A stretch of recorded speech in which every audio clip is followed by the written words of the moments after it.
Welcome back to Geocaching World. We're looking at some unique geocaches, some very, very interesting and complex. It's sort of like extreme geocaching, isn't it? It's definitely taking things to the new level. And I'll tell you what, this event that I went to with the Dirtbag Geocaching Society, they really pushed the people to be extra creative.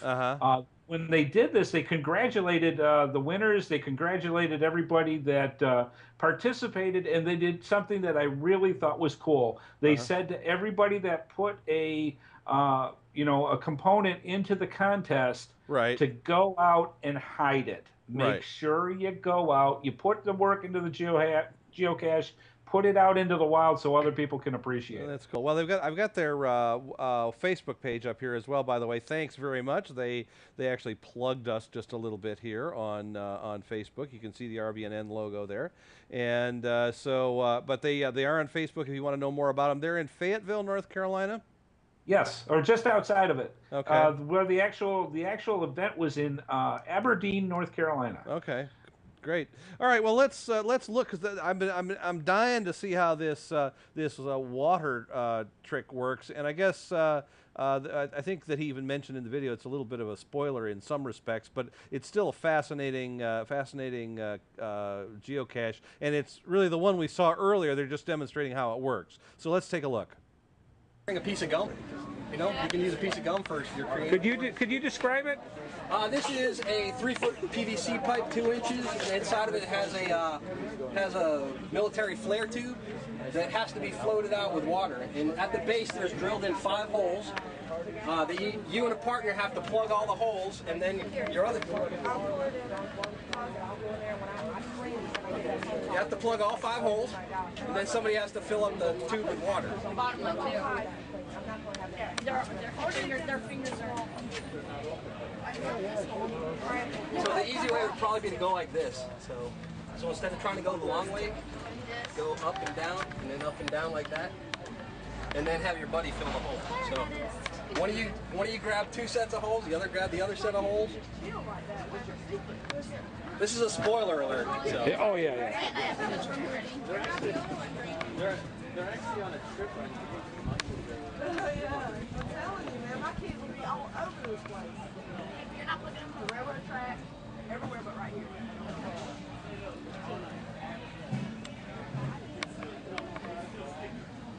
Okay, now give it a little time and the tube should float up. In fact, here it comes right now. Oh, that's awesome. And there's your cache. What do we do with So now you just let the hydraulic pressure drain it. That is really impressive. Great job. That is nice. So here you go, guys. Here's a pin. You can be the unofficial FTF on it because this hasn't actually been put out yet. So there you go.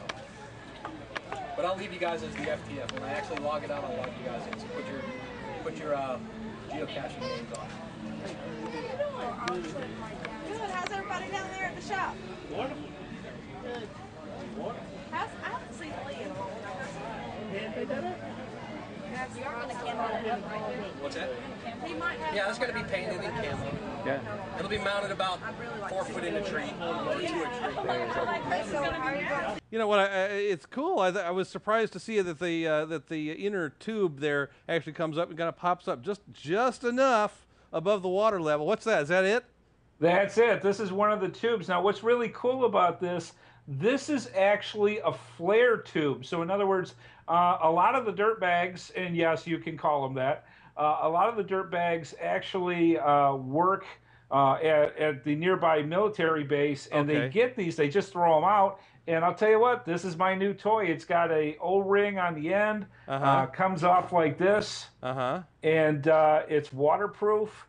And it's just an amazing new thing. Guess what I'll be using this for? That's right. But yeah, it's a neat invention and a neat idea. And I'll tell you what, you got to think when it comes to some of these puzzle caches. Yeah, I mean, and that's incredible. Now, one of the someone from the Dirtbag Society commented in here that the event was called our geocaches can beat up your geocaches. Is that true?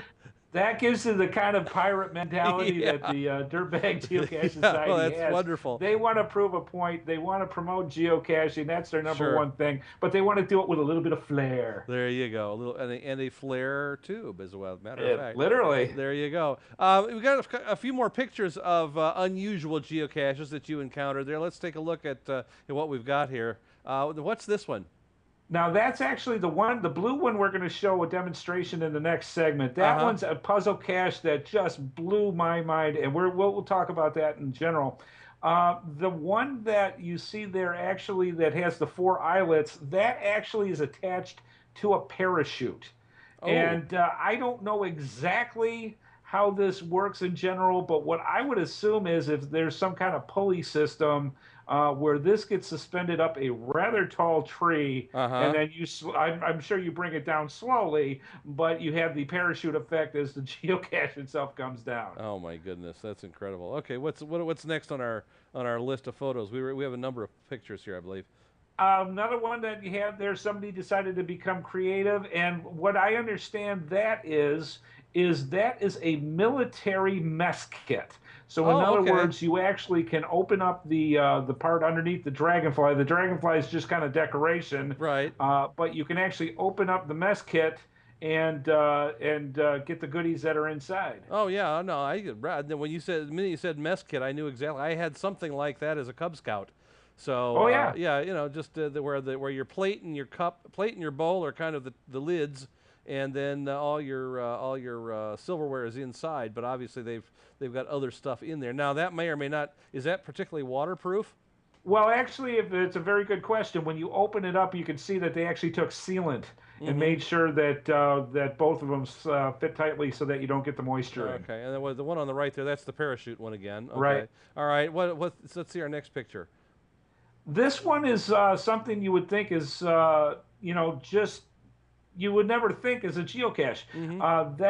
What you're actually seeing is a bird feeder. Gotcha. And the tube that goes down into the ground itself is where you probably could put one of these flare tubes in. The top comes off, and the geocache is inside the tube. Okay, great. Well, it's getting some of my creative juices flowing here. I think that even though I haven't hunted that much, it's getting me more and more interested in the creation of these things. That is really fascinating, and I think that I know some areas where there are just not enough hides in this one area that I'm thinking of, and maybe challenge has been made. I think maybe there ought to be a few added there just to make it a little bit more interesting, and preferably someplace where I can sit in a lawn chair and laugh at people going by trying to find them. Right? Okay. That's all part of the fun. That's right. That's right. Okay. Well, we're going to talk more. We've got some more. Another really great. We're going to demonstrate that one geocache that you were talking about just earlier, and then we've got one that is really sort of it's a space age, literally space age geocache coming up next on Geocaching World.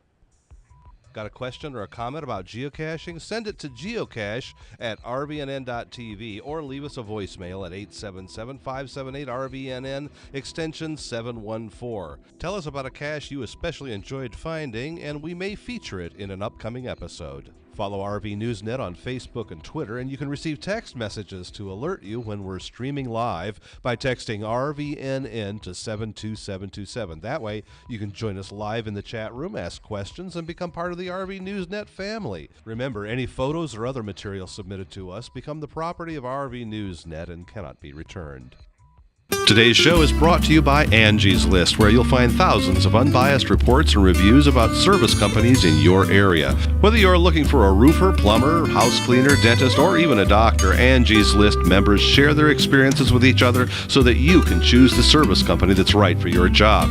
Companies can't pay to be on Angie's List, and the reviews come from people just like you who have had experience with the companies mentioned. To find out more, go to rvnn.tv and click on the Angie's List ad.